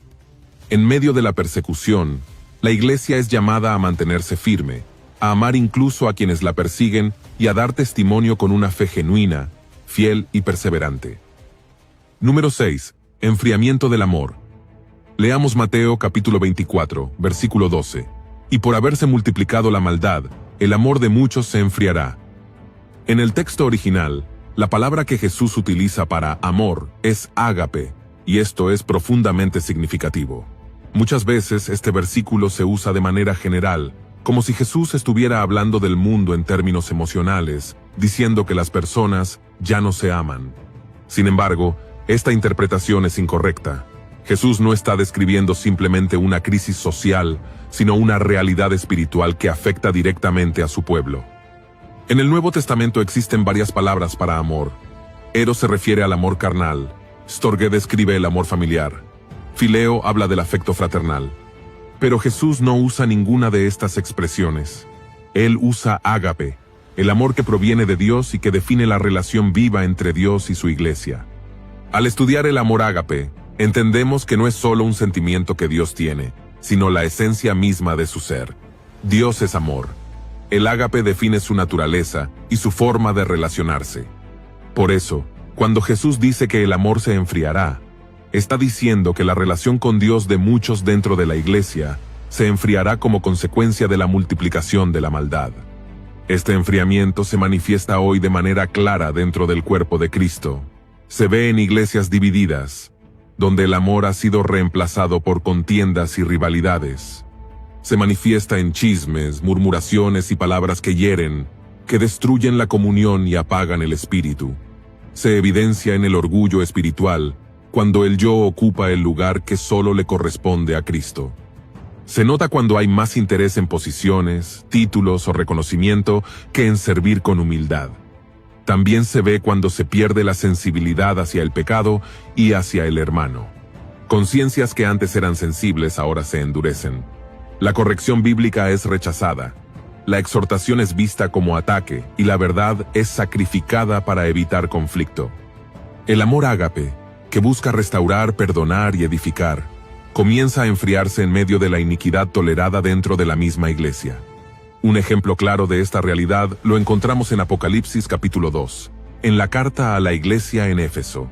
El Señor reconoce su obra, su perseverancia y su celo. Era una iglesia activa y doctrinalmente firme. Sin embargo, el Señor les dice, «Pero tengo contra ti, que has dejado tu primer amor». El primer amor no se refiere simplemente al inicio de la fe, sino a lo mejor del amor. La palabra primero en el original significa lo excelente, lo superior. El Señor les estaba diciendo, han dejado lo mejor de su amor hacia mí. No habían abandonado la actividad religiosa, pero habían perdido la intimidad. No habían dejado la doctrina, pero habían descuidado la relación. Esto mismo ocurre hoy. Muchos continúan congregándose, sirviendo y trabajando, pero el amor ágape se ha enfriado. La oración se vuelve rutinaria, la palabra deja de arder en el corazón y la comunión se debilita. La multiplicación de la maldad dentro del corazón, orgullo, dureza, falta de perdón, termina afectando la relación con Dios y con los hermanos. Así se cumple la advertencia de Jesús. El enfriamiento del amor no es un problema externo, sino una señal que afecta directamente a la iglesia. Amados hermanos, que esto sea un llamado urgente a examinar nuestro corazón y a volver al primer amor, a lo mejor del amor, a una relación viva, humilde y restauradora con Dios. Porque cuando el amor ágape permanece encendido en la iglesia, las divisiones sanan, las conciencias se restauran y el nombre de Cristo es exaltado por encima de todo. Número 7. El Evangelio del Reino será predicado en todo el mundo. En Mateo capítulo 24, los discípulos de Jesucristo le preguntaron acerca de las señales de su regreso. Jesús respondió mencionando varias señales, y una de las más importantes se encuentra en el versículo 14, donde dice, «Y será predicado este Evangelio del Reino en todo el mundo, para testimonio a todas las naciones, y entonces vendrá el fin». El Evangelio es las buenas noticias del reino venidero de Dios. Este mensaje no podría haberse predicado a escala mundial sin dos elementos fundamentales, la Biblia y la libertad de religión. Ambos comenzaron a hacerse disponibles de manera progresiva a partir del siglo XVI, especialmente con el ascenso de los pueblos de habla inglesa y la expansión de la imprenta, la traducción de las escrituras y la difusión misionera. Sin embargo, fue solo después de la Segunda Guerra Mundial, y gracias a los avances tecnológicos como la radio, la televisión y otros medios de comunicación masivos, que se hizo posible alcanzar a cientos de millones de personas con el mensaje bíblico. Estos medios abrieron una puerta sin precedentes para la proclamación del Evangelio en diferentes idiomas y culturas. Aún así, durante gran parte de los últimos 50 años, no fue posible llegar a todas las naciones. Muchos países bajo regímenes comunistas no permitían la libertad religiosa. China, que concentra una parte significativa de la población mundial, aún mantiene fuertes restricciones. Otras naciones han tratado de suprimir la difusión de las verdades bíblicas, e incluso la posesión de la Biblia. En varios países de mayoría islámica, la libertad de religión no existe y en algunos casos, las personas se enfrentan incluso a la pena de muerte por cambiar de fe. No obstante, el avance del Internet ha transformado profundamente este escenario. A diferencia de otros medios, resulta mucho más difícil de controlar por los gobiernos. A través de plataformas digitales, transmisiones, redes sociales y contenido bíblico en línea, el mensaje del Evangelio del Reino continúa extendiéndose por todo el mundo. Esta obra seguirá avanzando hasta que Dios determine que su propósito se ha cumplido y que el tiempo es el indicado para que los eventos finales tengan lugar. Amados hermanos, esta es otra profecía que solo podía cumplirse en estos últimos tiempos y nosotros estamos siendo testigos de su cumplimiento. Y si somos testigos, también somos llamados a ser participantes de esta profecía, proclamando el Evangelio a cuantos podamos. Esto mismo fue ordenado por el Señor en Marcos capítulo 16, versículo 15, cuando dijo: «Id por todo el mundo y predicad el Evangelio a toda criatura». No cabe duda de que tenemos delante una misión fundamental que la Iglesia debe cumplir en este tiempo, hasta el momento en que sea arrebatada. Así que, mientras vemos cómo las profecías de Jesús se cumplen ante nuestros ojos, que esto no nos lleve a la pasividad, sino que nos impulse a predicar el Evangelio con mayor urgencia, para que muchas almas sean alcanzadas y salvadas. Así llegamos al final de este video. Gracias de todo corazón por haberme acompañado hasta el final. Si este contenido fue de bendición, que el Señor te continúe bendiciendo en esta preciosa tarde de este sábado. Tu espacio favorito es este, escuchando al Gran Maestro, programa educativo, consejero y orientador. Este video que a continuación ustedes acaban de escuchar, habla de 7 profecías expresadas por Jesús en el primer siglo de nuestra era. Estas profecías, la mayoría, se están cumpliendo ante nuestros ojos. Esto no es un secreto para nadie. Donde voy a hacer hincapié es donde la iglesia se ha divorciado de los mandamientos que Jesucristo nos dejó. La iglesia se ha divorciado porque la iglesia está siguiendo otros patrones. La iglesia hoy está siendo dirigida por ministros, unos ministros extraños que no están cumpliendo con lo que el Señor mandó.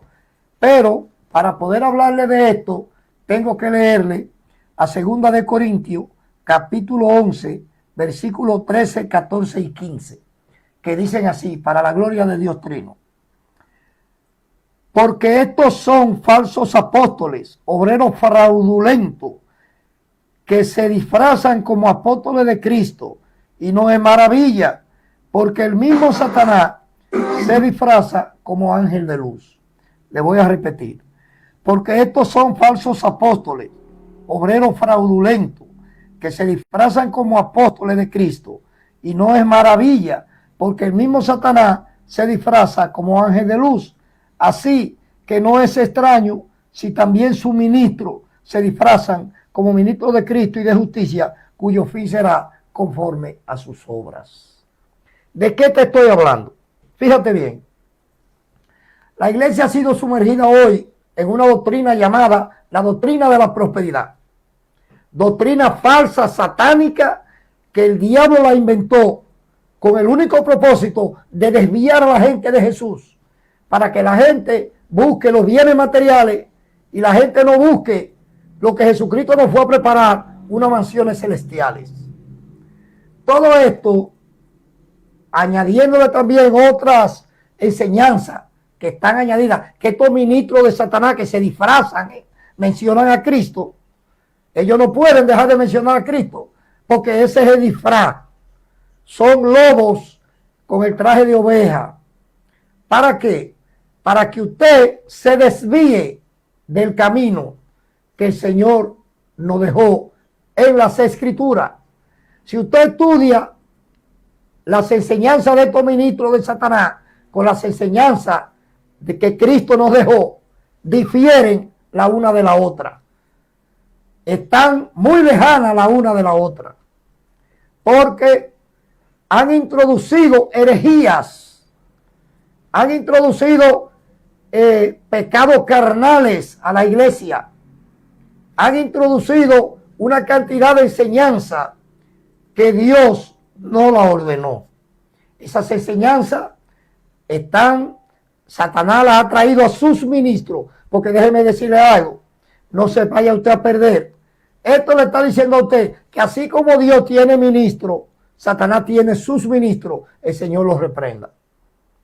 Él le ha introducido a esta gente, la ha metido en la iglesia de Jesús. ¿Con qué propósito? De engañar, aun si fuera posible, a los escogidos. Por esta razón, usted debe leer las Escrituras y debe comparar lo que están enseñándole a usted en la iglesia. Lea el Nuevo Pacto. Hay un Nuevo Testamento. El Nuevo Testamento es el que está vigente y es el que rige la vida del que se llama cristiano. Por eso es que nos llamamos cristianos, porque somos descendientes de Cristo, fundador del Nuevo Testamento. Estos falsos ministros, falsos apóstoles, han creado una situación mezclando el viejo y el nuevo pacto, judaizando a la iglesia, una iglesia que fue libre por la sangre de Jesús, una iglesia que hemos sido salvados. Jesucristo nos dio una salvación completa. Jesucristo no necesita que lo ayuden. Jesucristo ya es rey, está coronado, como le dije al principio. Ya Jesús reina a la diestra del Dios Padre.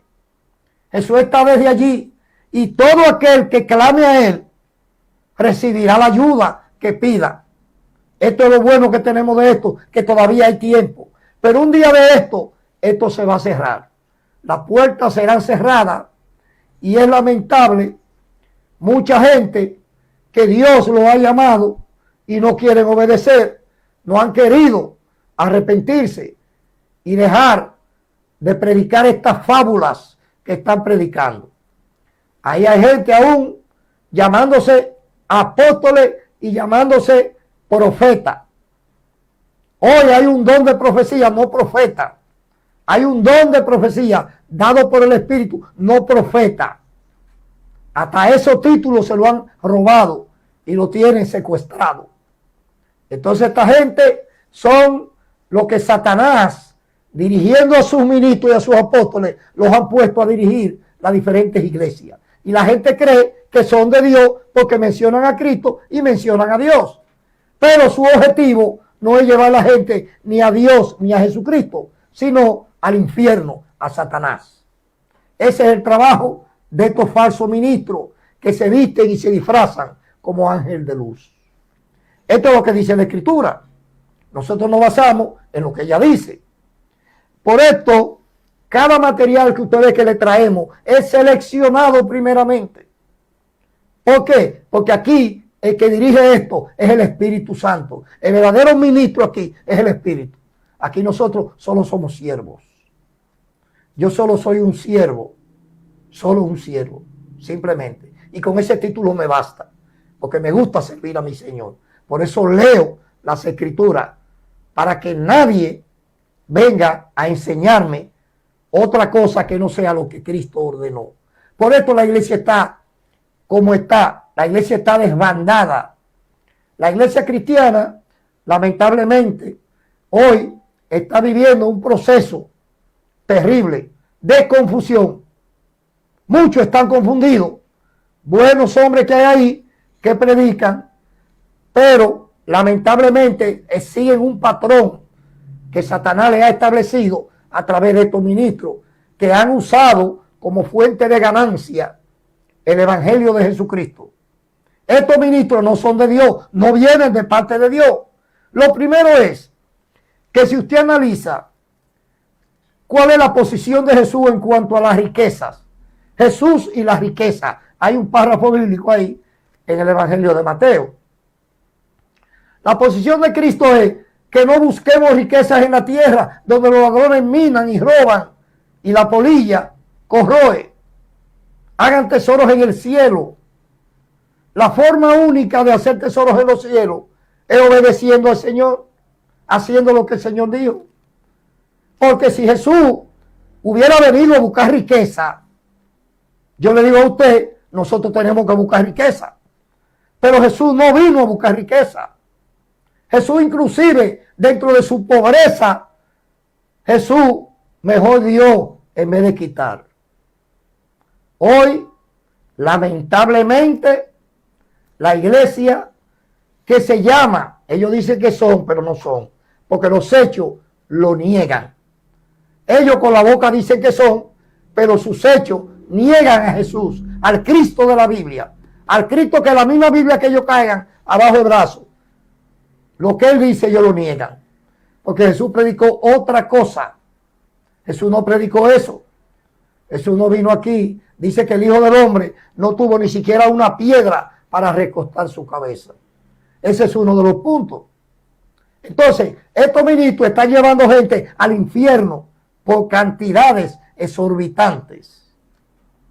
Es importante que usted, que está viendo este programa, usted se faje a leer la Biblia, el nuevo pacto, no la ley de Moisés, el nuevo pacto. Hay una nueva ley. Cristo trajo una ley. Por esto es que la iglesia está en confusión, que no sabe si allá o aquí con una pata afuera y una adentro. Entonces, el evangelio de Jesús es donde está la vida. Jesucristo dijo, yo soy el camino, la verdad y la vida. Con esas tres posiciones que usted tenga, usted está asegurando su vida eterna y la de su familia. Tiene usted que estar claro con esto. Debe estar bien claro con la predicación y con lo que le están enseñando. Porque hoy, la mayoría de estos falsos apóstoles y falsos ministros que son ministros de Satanás y se visten de de luz, no acepta que usted le diga que ellos se equivocaron. Si usted se lo dice, hasta lo expulsan en público y lo acusan de cualquier cosa. Por esta razón, el Señor está levantando medios independientes que solo dependan de Cristo, no dependan de hombres corruptos, hombres que vienen a enriquecerse a costilla de lo que menos pueden. Dios no vino a eso, ni acepta, ni permite, ni lo permitiría nunca, porque el carácter de Dios no es como nosotros creemos que es. El carácter de Dios, según las Escrituras, es un Dios santo, santo y santo. 3 veces. Esto nos está diciendo que es un Dios correcto en todo lo que hace.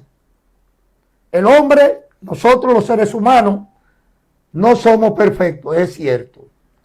Pero tenemos que reconocer que a través de Cristo vamos a adquirirla, porque Él nos la prometió.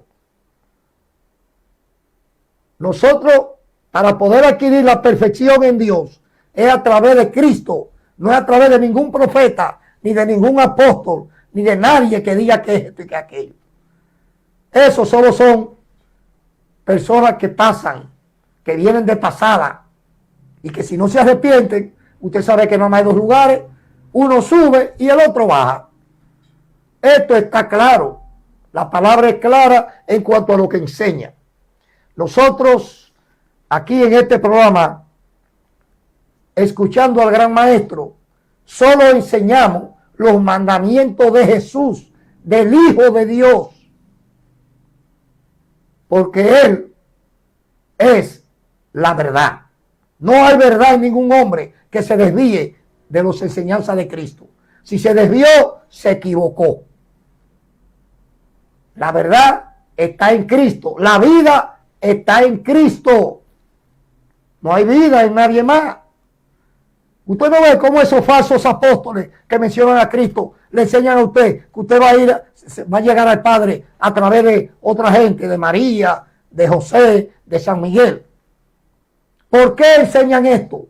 Porque son obreros fraudulentos, hombres y mujeres que enseñan, solo conocen el camino al infierno abajo. Nunca han conocido el camino que lleva a la vida eterna, que es Jesús, el Hijo de Dios.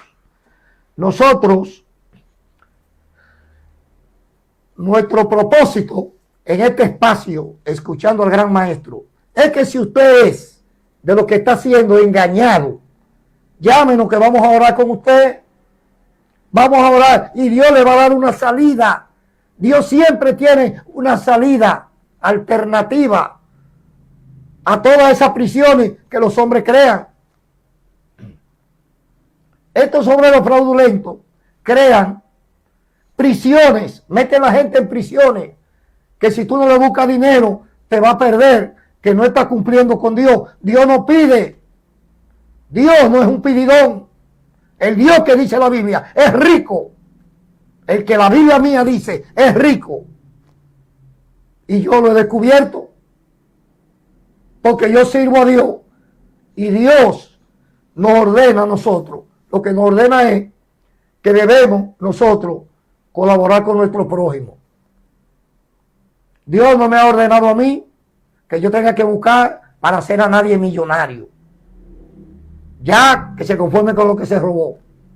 Pero lo mío, una gente que tenga hambre lo tiene, un necesitado lo tiene, un enfermo lo tiene. Dios es claro en su palabra.